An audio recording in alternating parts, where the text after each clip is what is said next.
Oye, país, buenas noches, oye, país, yo soy Rudy González, gracias por su compañía en esta hora, como cada noche, aquí por Color Visión y una red de estaciones de radio y televisión a nivel nacional e internacional. Gracias por su compañía para pasar juntos revistas a los temas noticiosos ocurridos en el país y en el resto del mundo.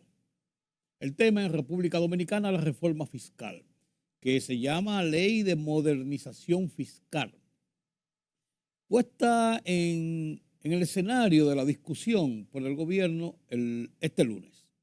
También está la aprobación, que va bien rápido, en la Asamblea Revisora en el Congreso Nacional de las reformas a la Constitución. Son 10 artículos relacionados en 4 temas.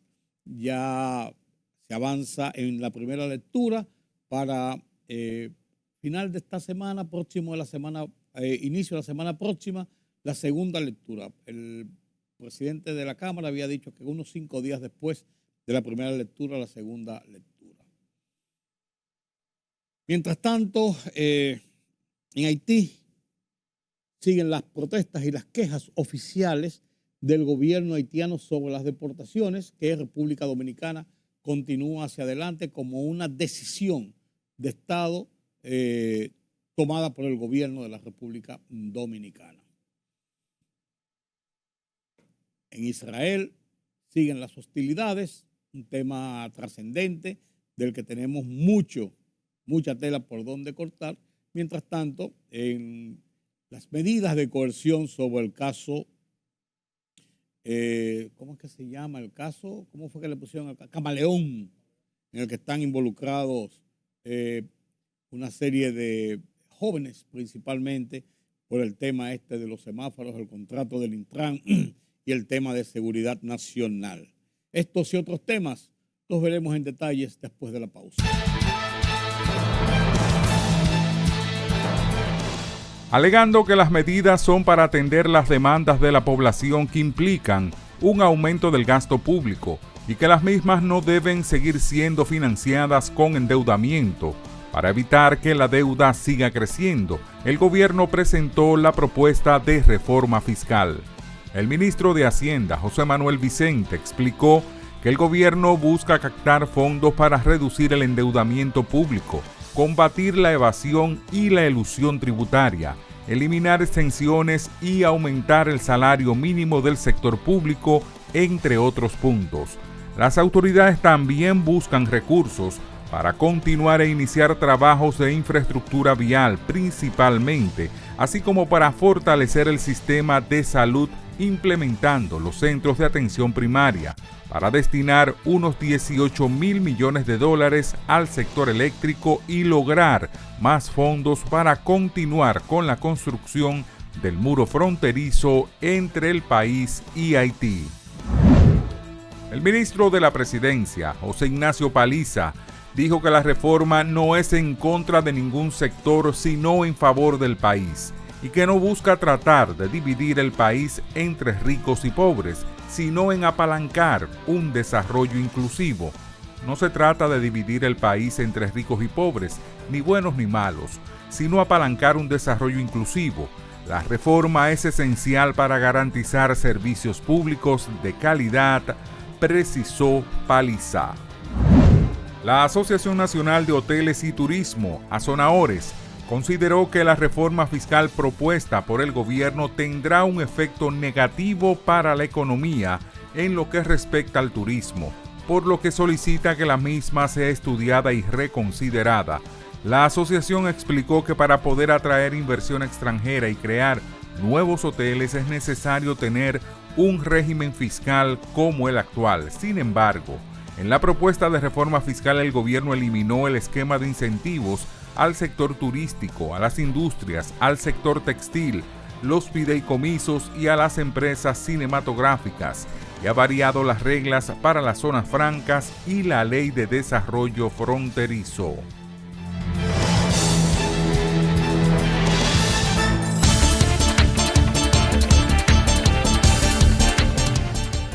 El primer ministro de Haití, Gary Conil, manifestó que la deportación forzada y masiva de los haitianos desde República Dominicana es una violación de los principios fundamentales de la dignidad humana. El funcionario destacó que dio instrucciones para un grupo de trabajo interministerial que incluye la Cancillería, el Ministerio de Finanzas y el Ministerio Delegado para Asuntos Humanitarios para coordinar y fortalecer la respuesta diplomática y humanitaria de Haití en este caso. Hassan Safieddine, alto cargo de Hezbollah y supuesto sucesor del difunto líder Hassan Nasrallah, probablemente haya muerto en el ataque de la semana pasada en Beirut, declaró el ministro de Defensa israelí Yoav Gallant, citado por The Times of Israel. Hezbollah es una organización sin líder. Nasrallah fue eliminado, su sustituto probablemente también. Esto tiene un efecto dramático en todo lo que ocurre. No hay nadie que tome decisiones, nadie que actúe, afirmó Gallant durante una visita al mando norte de las Fuerzas de Defensa de Israel. John Hopfield y Geoffrey Hinton ganaron el Premio Nobel de Física por descubrimientos e inventos que sentaron las bases del aprendizaje automático y la inteligencia artificial, según anunció el Comité del Nobel. Los dos laureados de este año con el Nobel en Física han utilizado herramientas de la física para desarrollar métodos que son la base del potente aprendizaje automático actual, indicó el comité en una nota de prensa. La libertad solo reside en los estados en los que el pueblo tiene el poder absoluto. Por el respeto a los valores democráticos y la dignidad del pueblo dominicano, el rumbo de la tarde, plural, objetivo, comprometido siempre con la verdad. Con Georgie Rodríguez, Rudy González y Ramón Colombo. Los poderosos ya están en el aire.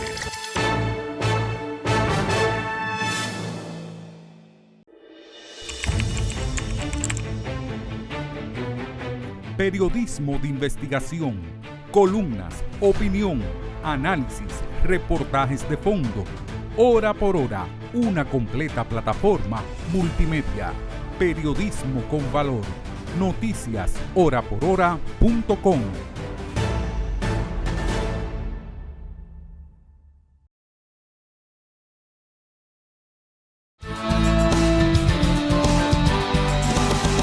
Después del anuncio oficial sobre cuáles son los pormenores del proyecto de reforma fiscal o modernización fiscal, ley de modernización fiscal, como la llama el gobierno, anunciada en el Palacio Nacional en el entorno de la reunión semanal, que se llama La Semanal, que tiene el presidente Luis Abinader con los medios de comunicación y con invitados especiales cada lunes en la tarde.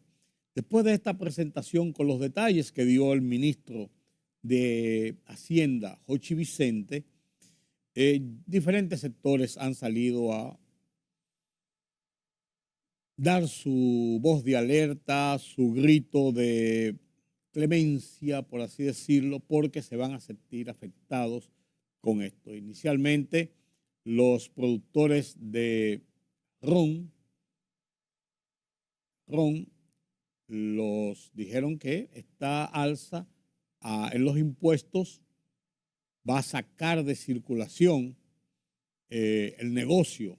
Y dijo Silcia Almanzar, que es la coordinadora de esta organización que agrupa los productores de ron en República Dominicana, que imponerle nuevos impuestos será contraproducente porque lo que va a disminuir las ventas y los efectos de tener mayores ingresos no serán necesariamente en paralelo con lo que se espera. Advirtió además de esto que esto podría provocar de inmediato los ilícitos, la adulteración de ron, la clandestinidad, el contrabando, una serie de detalles. También los ejecutivos de la Asociación Nacional de Hoteles de República Dominicana, Sonahores, ha dicho que el turismo será sumamente afectado si se retiran los incentivos.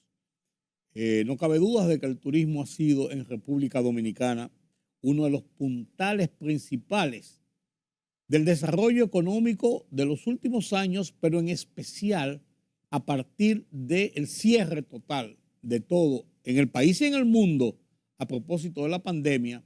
El turismo salió adelante y fue en su momento de recuperación de la economía el puntal principal. El gobierno se la jugó con el turismo y abrió las puertas al turismo y se establecieron todas las medidas y garantías para que los turistas vinieran. Y aunque muchos países tenían cierre de aeropuertos, estaba vedado salir, habían advertencias, los que comenzaron a aventurarse a buscar sitios para descansar y salir del sofocón, del encierro de la pandemia, República Dominicana fue uno de esos atractivos y de uno de esos lugares puntales. Y aquí vino mucho de ese turismo, mucho de ese turismo. Y se recuperó rápidamente. La industria fue la que primero comenzó a tener nueva vez el flujo de trabajadores que se habían perdido, que estaban en sus casas. El restablecimiento de los servicios, las construcciones, las habilitaciones de instalaciones, de hoteles, de habitaciones. De todo fue pasando y se hizo lo necesario para que la economía se recuperara. El turismo entonces jugó un papel importante, un papel trascendente que no cabe dudas de que fue uno de los principales que surtió efecto en favor de la recuperación de la economía. Entonces, la gente de Azonadores y del turismo ha puesto la voz de alarma y dice, si quitan los incentivos, vamos a tener problemas. Vamos a tener problemas incluso con la inversión extranjera. De todo esto se trata. Pero a mí no me cabe dudas de que si bien la mayoría de los sectores que pudieran verse afectados van a abogar ya el proyecto en curso en el Congreso, porque se varíen algunas de esas medidas o se atenúen por lo menos el efecto de las mismas, que no sea quizás tan drástico como el gobierno lo plantea o como ellos lo entienden, pero no cabe dudas de que la reforma se va a aplicar, de que va a haber una reforma. Todo el mundo está conteste de que se necesita cambiar una serie de acciones para que el gobierno central pueda lograr mayores ingresos y poder paliar el déficit presupuestal de 3.1% del PIB. Con este paquete de reformas, Jochi Vicente y el gobierno decía este lunes que se podía lograr unos 120,000 millones de pesos, que es lo que más o menos ellos visualizan a prima facie, pero se está hablando de que esto sería un 1.2, un 1.3 del Producto Interno Bruto, y ellos han dicho que se necesitan 3.1 del PIB para lograr conjurar el déficit que está marcado en el presupuesto del 2024 y que así andan las cifras más o menos para el 2025. Estamos hablando de 280,000 millones de pesos aproximadamente.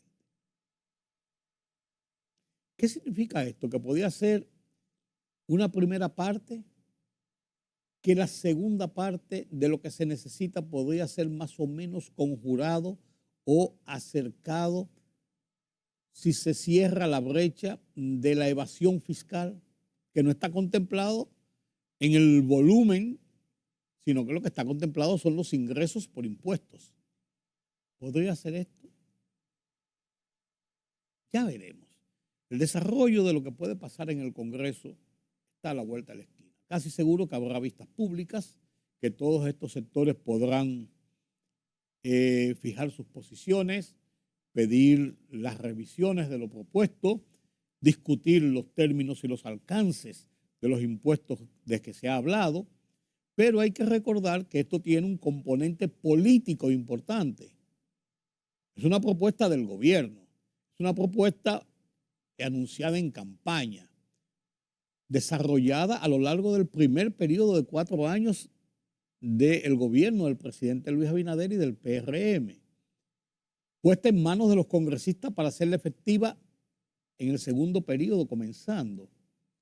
Y hay que ver el volumen de legisladores que tiene el partido oficial que pueda hacer posible esta ley de reformas sin muchos problemas. Tienen 176 votos en el Congreso.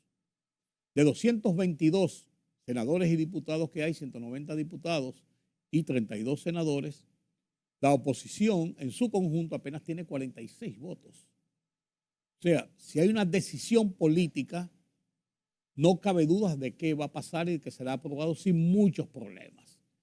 Quizás algunas reformitas por aquí, algunas reformitas por allá, una reformita aquí, una reformita allá, quitar una cosita aquí, arreglar una cosita allá, pero en sentido general yo no tengo muchas dudas de que esto será aprobado sin mayores consecuencias. Como está siendo aprobada la reforma constitucional, que ya se avanzó y en primera lectura, en 48 horas, se termina el palé en primera lectura. 5 días después, como anunció el presidente de la Cámara de Diputados, se somete a la segunda lectura y en menos de 10 días desde que se convoque la Cámara, 10 días, 11 días, 15 días, póngale usted, estarán aplicadas las reformas a la Constitución. Ese parece ser el camino un poquito más tortuoso, un poquito más complejo, un poquito más difícil, porque aquí en la reforma constitucional las quejas y las oposiciones han sido del orden político, más bien de los políticos, porque es una reforma política, puramente política. Si bien la reforma fiscal tiene un componente político importante, es una reforma más bien económica, una reforma financiera. Pero el destino, por las mayorías que se congregan en el Senado y la Cámara de Diputados, no indica otro camino que no sea su aprobación. Ya veremos qué pasa con esto. Ya veremos qué pasa con esto. Haití y las quejas por las deportaciones, por las repatriaciones de República Dominicana, que ya suman como 10,000 en una primera semana, como anunció el gobierno, que era el plan, 10,000 semanales, pero ya acusan a República Dominicana de una violación a la dignidad humana, que una virulencia innecesaria, que debe ser respetado el derecho de cada uno, todas las quejas de parte del gobierno, y lo estoy encomillando, haitiano, frente a lo que se veía venir en algún momento, por alguna razón se decidió ahora. Repatriaciones masivas para bajar la presión de indocumentados en territorio dominicano, haitianos principalmente. Un tema que tiene mucha tela por donde cortar, de la que tendremos tiempo de sobra para hablar de ello. A la vuelta converso con Yatzel Román. Vamos a hablar sobre, aunque ustedes no lo crean, él es un experto en temas internacionales, pero los temas internacionales tienen una relación con los temas económicos y sociales. Y él ha estado haciendo unas investigaciones, según me ha contado, y yo quise que viniera aquí para que las comparta con nosotros, porque no se la puede comer solo. Hay que sacarle el jugo. Después de la pausa, converso con Jackson. La libertad solo reside en los estados en los que el pueblo tiene el poder absoluto. Por el respeto a los valores democráticos y la dignidad del pueblo dominicano, el rumbo de la tarde, plural, objetivo, comprometido siempre con la verdad. Con Georgie Rodríguez, Rudy González y Ramón Colombo. Los poderosos ya están en el aire.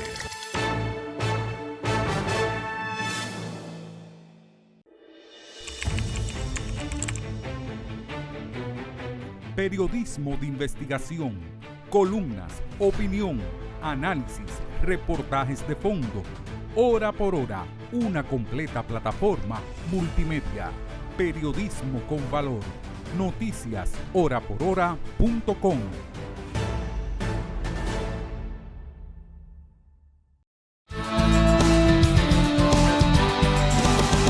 Gracias por continuar con nosotros aquí en Oye País. El tema de la reforma fiscal es interesante, pero hay muchos temas para discutir, porque el tema de la reforma fiscal no hay que verlo solamente como un eje pura y simplemente económico. Es transversal a la situación social, a la situación política, a la situación del país, al desarrollo del país. Tiene mucha tela por donde cortar y tiene un elemento de historial político que también le acompaña. Este joven profesional del que yo me doy el lujo de poder entrevistar, yo a veces me pregunto qué atrevido soy. Esta juventud sabe más que uno, aunque usted no lo crea. Yo nada más peino canas. Entonces, Yatzel me comentaba en la mañana de hoy que estaba haciendo unos estudios sobre el devenir de estos temas de la economía en cuanto a lo que es la interrelación política del país. Yo le dije, no te lo puedes comer tú solo. Cuéntalo aquí, en Oye País. Como él es un habitué, cada vez que lo invitamos tengo la satisfacción de que acude a conversar con nosotros. Aquí lo tenemos. Yatzel Román, gracias por estar con nosotros. Nueva vez. Muchísimas gracias. Para mí es un verdadero honor estar nuevamente en Oye País, más aún con una persona que he disfrutado leer y escuchar a lo largo de tantos años, y que precisamente la razón que llevó a la conversación que tuvimos fue la cobertura que usted le dio al primer gran debate de política y reforma fiscal tributaria en República Dominicana en 1980, porque esto no es algo fortuito ni es algo que sucede de repente. Hay que entender cuál ha sido la economía de República Dominicana, y quizá lo primero que tenemos que decirle a la audiencia es que en ese debate, de manera un tanto sorprendente, perdió el gobierno de turno, a pesar de que el partido que postuló al presidente de la República tenía mayoría en la Cámara de Diputados, pero fue de manera unánime que la Cámara rechazó en ese momento la creación del IVA, impuesto al valor agregado. Claro.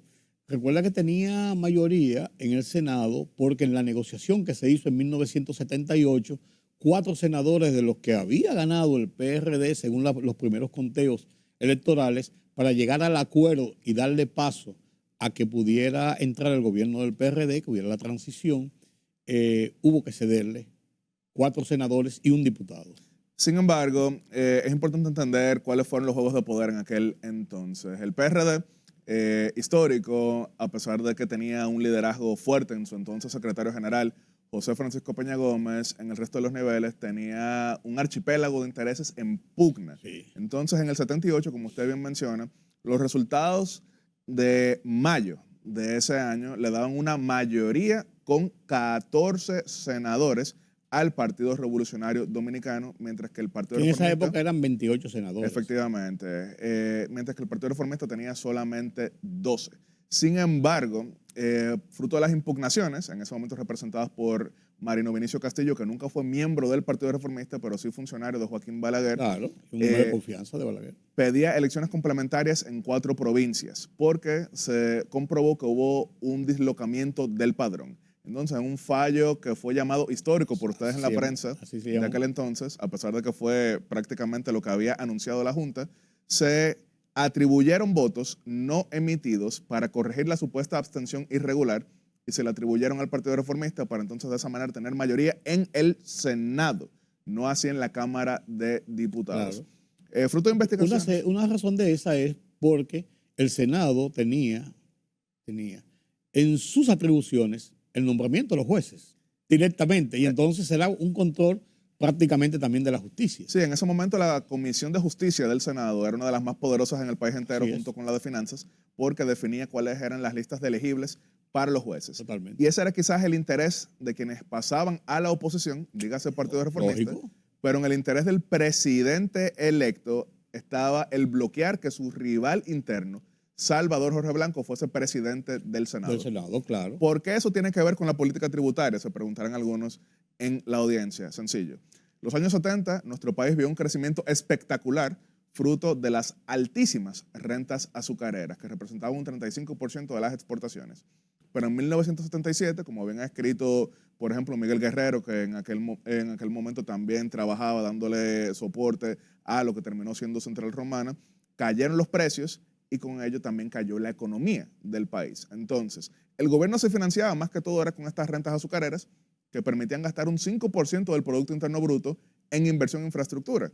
Por eso justamente hubo en aquel entonces una gran diferencia entre el gobierno que construía mucho previamente y un gobierno pues con las manos atadas. Era la época que se llamaba la economía del postre, Así, que era el azúcar, café, cacao y ron. efectivamente. Economía del postre le llamaban. Con estas caídas, pero al mismo tiempo un aumento del precio del petróleo, el gobierno no tenía prácticamente dinero, tenía que endeudarse fuertemente. Sale en el 78 Joaquín Balaguer y ya para el 80 la deuda había pasado de 20% del Producto Interno Bruto a 50% del Producto Interno Bruto. Entonces el gobierno presenta en 1980 un proyecto de reforma fiscal incorporando el IVA, Impuesto al Valor Agregado, presentado por el entonces ministro secretario de Finanzas, Bolívar Báez Ortiz.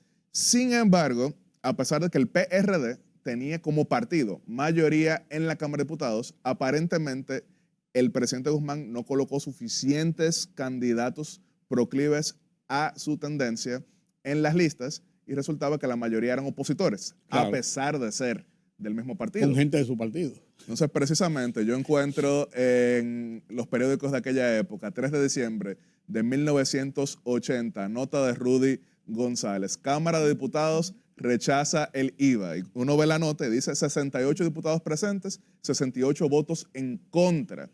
¿Y quién lideró la oposición ahí? El vocero del bloque de diputados del PRD, Fulgencio Espinal, de la tendencia Jorge Blanquista. Claro. Y eso fue algo basado en argumentos tremendistas. Se decía que el país iba a quebrar, que se iba a destruir y demás. Sin embargo, lo que terminó pasando fue que se aceleró la crisis porque el gobierno entonces tenía menos dinero, tenía menos capacidad de inversión y tuvo que endeudarse más, y así cierra 1982, aquel cuatrenio, con una deuda que ascendía a 60% del Producto Interno Bruto. Estragos de un ciclón, de un huracán como David incluido. Y que, para seguir añadiendo lo que fueron los choques legislativos, ese mismo Congreso le había rechazado en la Cámara de Diputados los poderes especiales al presidente Guzmán, fruto del ciclón David. Ahora, ¿qué pasa? Grandes paradojas. Llega la otra facción al poder en 1982 del mismo PRD y se dan cuenta que efectivamente el gobierno no tiene medios para financiarse. Entonces sí tenía que aprobar el IVA, pero como habían liderado una oposición tan fuerte, tan feroz contra dicho impuesto, decidieron utilizar un eufemismo, que fue como muchos de los editoriales de la época en el 82 y 83 definieron lo que presentó el gobierno, de manera muy hábil, liderado por el secretario de Finanzas, José Rafael Abinader, que fue entonces ponerle de nombre ITEVI, Impuesto a las Transferencias de Bienes Industrializados. En ese momento 6%, eso permitió un mejor manejo. Ahora, con un Senado en ese momento dirigido nada más y nada menos que por Jacobo Magluta, que se opuso, que había sido vicepresidente de Antonio Guzmán y venía cargado de muchas situaciones. Y que se opuso en grandes ocasiones a las propuestas del gobierno. Sin embargo, pasaba algo interesante. Tanto en el cuatrenio 78-82 como en muchas ocasiones del 82 al 86, los votos que utilizaba el gobierno PRDista, pero con facciones en pugna a lo interno, para aprobar sus medidas, eran negociando con Joaquín Balaguer. Claro. Entonces, irónicamente, el Senado, dominado, fruto del fallo histórico, por el Partido Reformista, votaba más por las propuestas de Antonio Guzmán, y también pasado del 82-86. En ese momento, Joaquín Balaguer decía que él hacía la oposición constructiva. Algunos decían que era parte de un intento para presentarse como una opción moderada en contraposición a un grupo fratricida, que era el PRD, que incluso llegó en el 84 a tener 2 presidentes del Senado. Claro, y se provocó aquella gran poblada por los acuerdos con el Fondo Monetario Internacional. Y es ahí que entonces nace este impuesto que es el ITEVI, posteriormente ITEVIS, porque se reformó nuevamente en el 92 para bienes industrializados y servicios. Pero miren cómo fue tan enraizada esa lucha en el 80, después en el 83 también, pero más adelante resulta que Balaguer retorna al poder en el 86. Pero ya era un mundo y un país muy distinto al que él gobernó en los 70. Pero y le vino la crisis del 89-90. Que la crisis probablemente venía por muchas razones, pero él la aceleró por querer gobernar igual que en los 70. Por ejemplo, Balaguer tenía un durísimo discurso antideuda, que es entendible hasta cierto punto, pero tenemos que saber que la deuda es un instrumento también para mantener la liquidez y también controlar hasta cierto punto cómo se utilizan los fondos del Estado. Joaquín Balaguer del 86 al 90 rechazó de manera absoluta el endeudamiento emitió inorgánicos y la inflación se disparó como nunca, incluso peor que en el 84 y peor que en el 2003. Claro. Eso no se recuerda tanto porque él sí llegó a resolverlo, pero llegamos a tener 110% de inflación. Y entonces las elecciones fueron en 1990. De manera bien ilustrativa, el Partido Reformista perdió el Cibao entero, que era su base política. Solamente sobrevive atento a la división del PRD en la capital y en el sur. Pero las elecciones fueron en mayo y en octubre el país colapsa. Y entonces caemos en un crecimiento por debajo de cero. El país completamente quebrado. Entonces había alta inflación y escasez. Entonces había... Hasta de combustible, yo recuerdo las colas de combustible. Efectivamente. Para comprar gasolina. El presidente se negaba a pagar la deuda, decía que había sido una deuda odiosa. Tenemos 83% del Producto Interno Bruto endeudado. Y es en ese momento que Joaquín Balaguer se da cuenta, no puedo seguir gobernando igual, y accede a las reformas acompañadas por el PNUD y también el mismo Fondo Monetario Internacional, las reformas liberalizadoras, que incluso algunas personas que colaboraron con él en ese momento pensaron que no iba a ser, pero con una fuerte voluntad política las presenta. Incluso dio aquel discurso donde dijo que si el país no me apoya en estas reformas, el destino es caerse por el precipicio.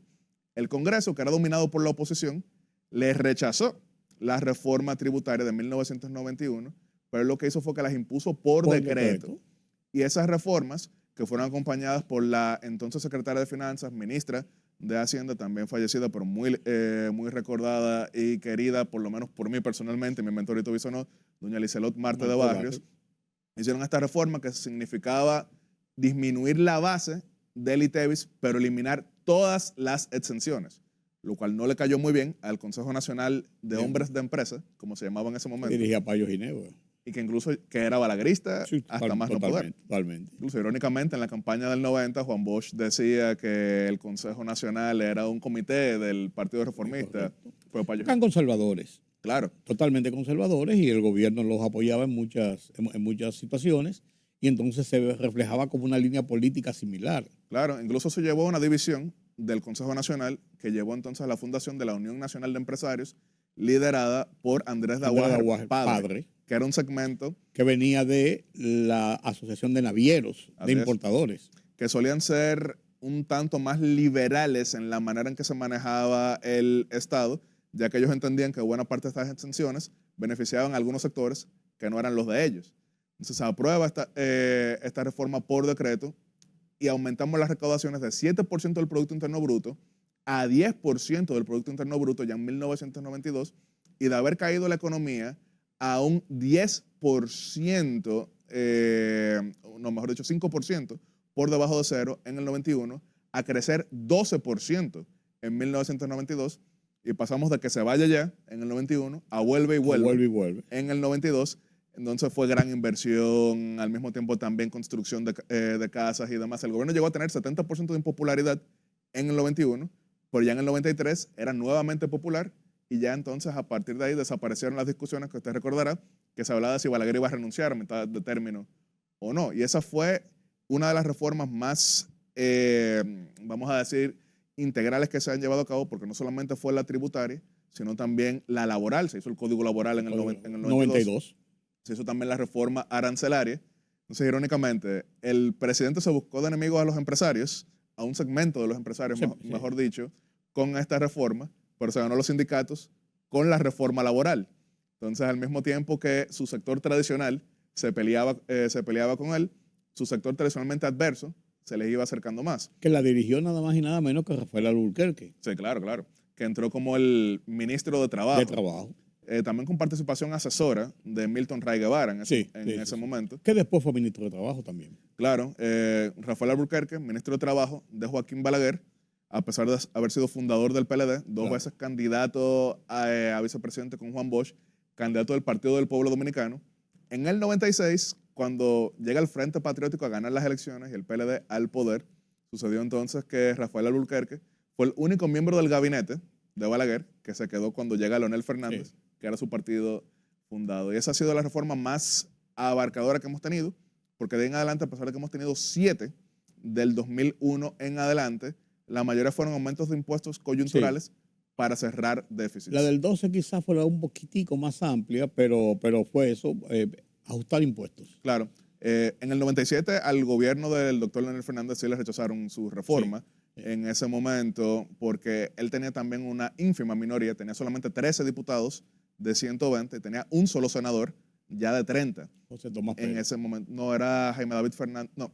Jaime David había renunciado para ser vicepresidente, lo sustituyó Bauta Rojas. Bauta Rojas. En ese, Ok, sí, correcto. en ese momento, le rechazan la reforma, Sí, José Tomás fue en el 2002. que me río un poco porque en ese momento una persona que ha influido bastante en mi pensamiento, que es Andy Dauajer, hijo Sí. de Andrés Dauajer, que era uno de los principales asesores económicos de aquel primer gobierno. Él llegó a escribir unos cuantos artículos con su característico sentido del humor bastante oscuro e ironizante, preguntándose si lo que hacía falta era un Fujimorazo en República Dominicana. Correcto. Porque decía que ese Congreso dominado por el PRD le bloqueaba absolutamente todo. Pero irónicamente, él después... Lo cual era verdad. ¿sí?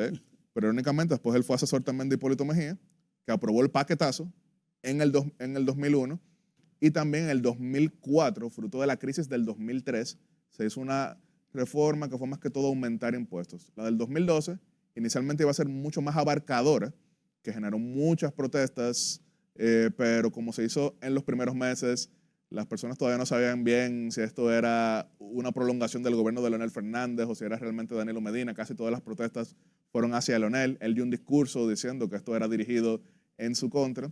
Se aprobó esa reforma que significó cerrar un déficit que ha sido el más alto que ha tenido República Dominicana Democrática, 6% del Producto Interno Bruto, pero generó fuertes protestas. Pero hay una constante en casi todas estas reformas que he mencionado, y es que el gobierno que las hizo después aumentó en popularidad porque tenía más para gastar, tenía más para invertir. Y miren, por ejemplo, Danilo Medina hace esta reforma en el 2012, tiene esas protestas, pero después gana en el 2016 con 61%. 61%. Balaguer tuvo esas protestas en el 91 específicamente, pero ya en el 93 era nuevamente el grito del vuelve y vuelve. Leonel hace la reforma cuando llega en el 2004, septiembre del 2004, y se reelige en el 2008.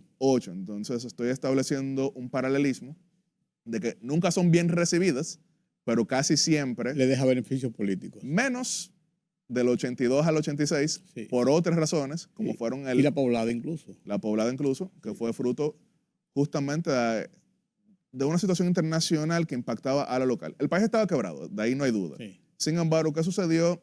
El 20 de agosto de 1982, México declaró la moratoria del pago de la deuda Correcto. Correcto. hacia el Fondo Monetario Internacional.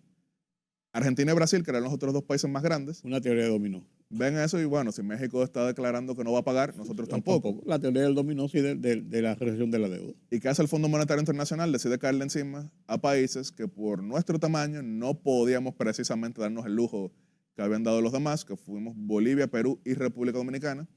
Eso obligó a fuertes ajustes en 1984 y sabemos que eso condenó a impopularidad al gobierno. Pero no fue tanto el tema del ITEVIS, sino que, por ejemplo, en el 84 a veces se cita de manera errónea que de un día para otro la inflación aumentó 200%, pero lo que pasó fue que se eliminaron subsidios Sí. que habían sido financiados en los años 70 con la renta azucarera. Entonces, el Fondo Monetario Internacional para el programa de ayuda dice tienes que eliminar esos subsidios. Se intentó hacerlo inmediatamente después de la Semana Santa, pensando que la gente iba a estar de buen humor, pero prendieron el país en fuego Sí. el 24 de abril de Por 1984. no anunciarlo. Ahí, después de esas experiencias, el Fondo Monetario Internacional entendió que el corazón también debía tener un organismo como ellos, porque para el Fondo Monetario Internacional 2 y 2 debían dar 4. Claro. Sin embargo, 2 y 2 no dan 4 cuando está de por medio la situación social y política en medio de una crisis económica. Claro. Hay que pensar lo que eso refleja, lo que eso provoca, y provoca más inestabilidad, que es peor al final. Claro. Ahí el fondo comenzó a entender que había que beberse su pastillita y cogerlo suave. Aunque para lamento de personas como Salvador Jorge Blanco, Carlos Andrés Pérez y varios otros que les tocaron esos estallidos, fue mucho tiempo después. Claro. Porque incluso hay una carta de Salvador Jorge Blanco como presidente de República Dominicana hacia el Fondo Monetario Internacional y hacia Ronald Reagan, pidiendo que mejor le aumentaran la ayuda, pero que no lo obligaran a hacer esos recortes. Sin embargo, fue ignorado y sabemos lo que terminó pasando. Sabemos lo que pasó también con Carlos Andrés Pérez. Eso no quiere decir que las reformas no eran necesarias, sino que lo brusco que significó... La cuando forma se como golpeó. se hizo, sí, llevó a esto.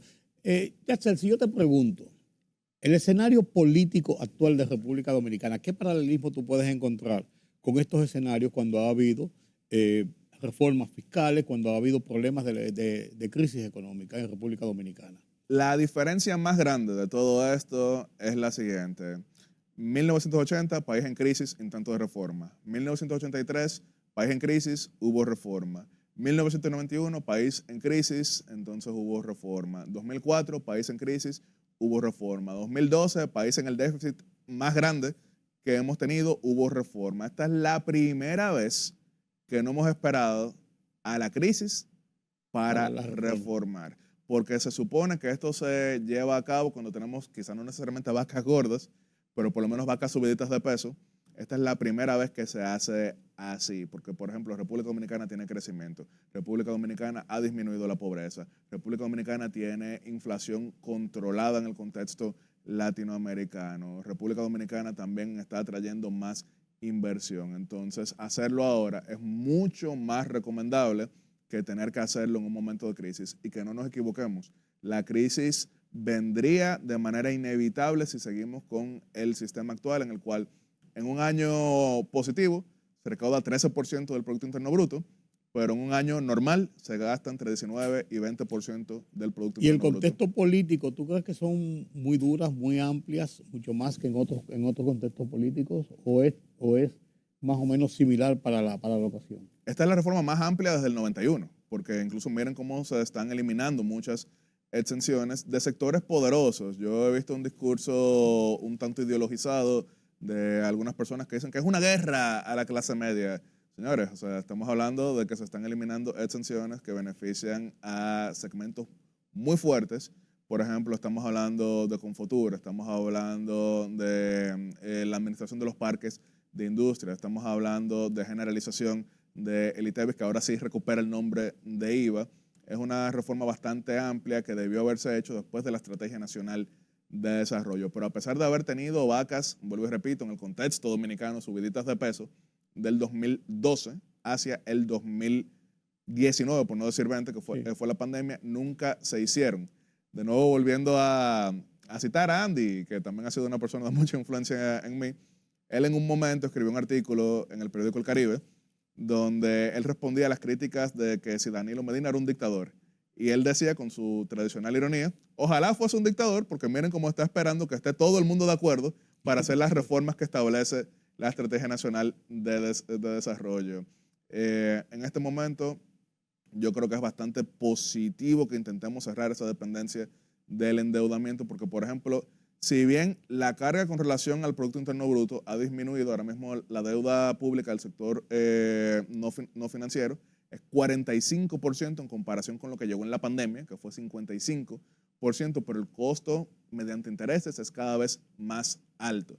También veamos la inversión.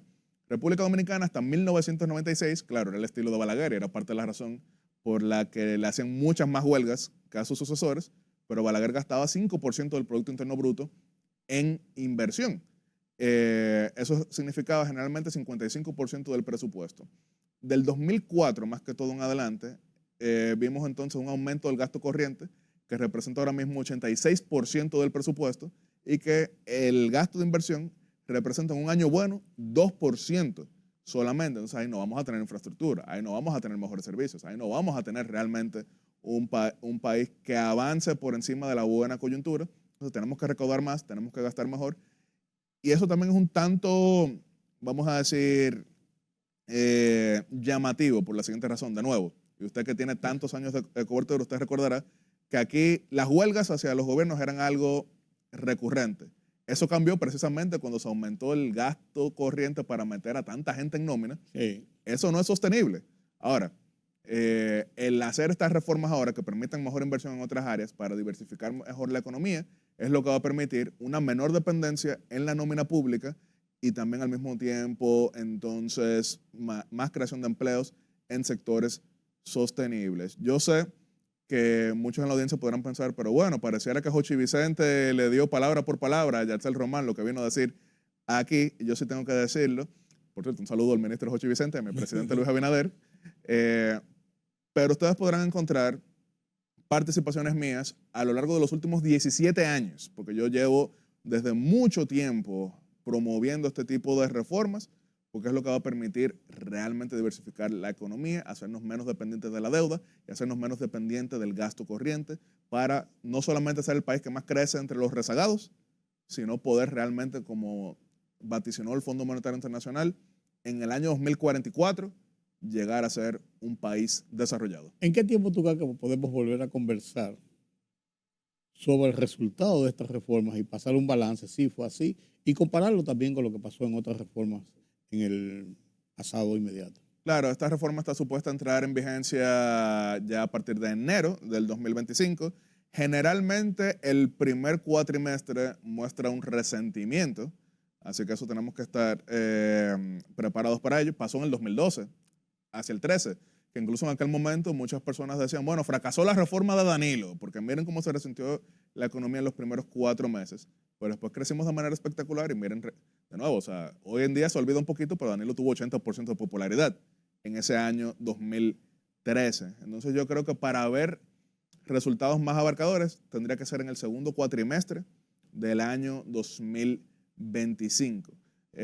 Hay muchos otros problemas económicos, como por ejemplo están los subsidios gigantescos que tenemos que dedicar a la electricidad. El subsidio que hasta ahora es una inversión en el tema del combustible, pero que tenemos que irlo en algún momento desmontando hasta hacerlo sostenible. Me río un poquito porque fue Milton Friedman que dijo que no existe nada más eterno en la humanidad que una medida temporal Sí, de un gobierno. Y aquí lo sabemos bien. Claro. En Bolivia, por ejemplo, ellos establecieron un subsidio al combustible en el año 2005 y todavía no han podido eliminarlo. Ya van por 2 décadas. Entonces, para ver los efectos... Es igual que el subsidio social. Claro. La ayuda social, el día que comencemos a desmontarlo va a ser un problema social terrible, porque la gente se está habituando y acostumbrando a eso como un salario eterno. Claro, porque lo ven como un derecho adquirido. Entonces, ahí estaríamos viendo los efectos, yo creo que en el segundo cuatrimestre del próximo año. Esto requiere mucha voluntad política. En el caso de Balaguer, cuando lo hizo en el 91, cuando él decía, me apoyan o el país se va por el precipicio, al fin y al cabo habían protestas por todas partes, que se vaya allá y demás, pero ya en el 92 recuperamos el crecimiento Vuelve. de manera bastante más abarcadora. Hay una diferencia en comparación con prácticamente todos los años previos, es que, como usted bien lo mencionaba, fruto de, y no es por burla, lo digo como reflexión, del error descomunal del Partido de la Liberación Dominicana y Esfuerzo del Pueblo de ir separados en la lista de la Cámara de Diputados. Ellos tienen hoy en día solamente, como usted mencionaba, 45 diputados, mientras que si hubiesen ido juntos, tendrían 75. Sí. Suficiente para frenar la reforma constitucional. Sí, no le daban las 2/3 partes. Sí, efectivamente. Entonces, miren qué error tan grande. Rescate, que fue la alianza opositora del 2024, ha sido la alianza no ganadora con peores resultados en la historia de República Dominicana, mientras que la más exitosa fue la Alianza Rosada del 2006, sí, que la propaganda presentó como fracasada, pero fue fruto de las expectativas. Yo siempre hago la anécdota, en el 2006, que fue cuando yo comencé a participar políticamente, solamente tenía 16 años, yo me acerqué a uno de los promotores de la alianza y lo felicité por sacar 10 senadores. Él me dijo, pero queríamos sacar 22. Uno a veces tiene que darse cuenta que los contextos cambian. Sí. Usted debe conocer muy bien esta anécdota, que yo nunca se la he preguntado a él, aunque siempre la cito, pero supuestamente el 16 de mayo del año 2002, nuestro querido amigo don Giorgi Rodríguez se le acercó al presidente Balaguer en esa última elección que él vio el partido, bueno, yo no, se escuchó al Partido Reformista participar en elecciones y le dijo don Giorgi al presidente Balaguer, presidente, estamos ganando en 14 provincias. Y supuestamente Balaguer le respondió a Giorgi, qué optimista. ¿Cierto? Se lo voy a preguntar a don Giorgi la próxima vez que lo vea. Y es cierto. Había más testigos. Claro. Gracias, Yatzer, por este repaso y esta forma de cotejar la situación de la política y la parte social con el tema económico. Vital, uno para el contrapeso del otro. Muchísimas gracias. Gracias de nuevo y seguimos abiertos. Tenemos una cita dentro de 6 meses para discutir los efectos de esta... Vamos a ver. Bueno, tú dijiste primer cuatrimestre y segundo cuatrimestre, 8 meses. Pero en los 6 más o menos pasamos revista. Aunque usted sabe el chistecito que dice que los economistas se pasan la mitad del año explicando lo que va a pasar y después entonces la otra mitad explicando por qué no pasó lo que dijeron. que iba a pasar. Así es, así es. Gracias a ustedes por acompañarme en este conversatorio con Yacel Román. Hablamos siempre de temas internacionales, hoy hablamos de temas políticos nacionales y la economía. Vaya usted a ver. Qué bueno tener jóvenes que están preparados para conversar sobre los temas nacionales importantes. Gracias por su compañía. Hacen un feliz resto de la noche. Yo soy Rudy González.